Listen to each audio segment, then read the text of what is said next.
Aziz kuzatuvchilar, mana patsientamizni lazerli operatsiyadan keyin holati hozir yaxshi.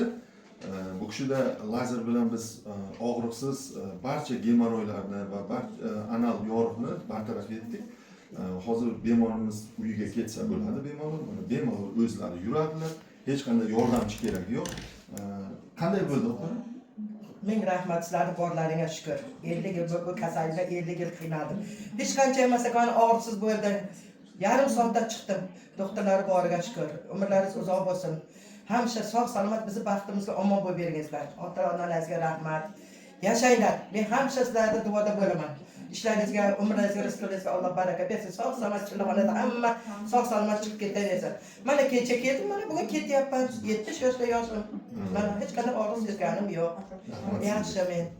Ukamlar shunday ukamlar borligidan g'ururlanaman. Hamsha shunday yigitlar ko'payaversin, shunday vrachlar, nasib qilsa professorlar ko'payaversin, bizlar sog'lig'imizga hamisha og'riqsizlantirib davolayversin bularga. Ota-onasiga rahmat. Sog' bo'lishsin bular. Rahmat opajon. Aziz kuzatuvchilar, agar sizlarda proktologik muammolar bezovta qilsa va flebologik, ya'ni varikoz kasalligi bezovta qilsa, bizga murojaat qilinglar. Biz sizlarga eng zamonaviy lazer usulida yordam ko'rsatib, to'liq davolab beramiz.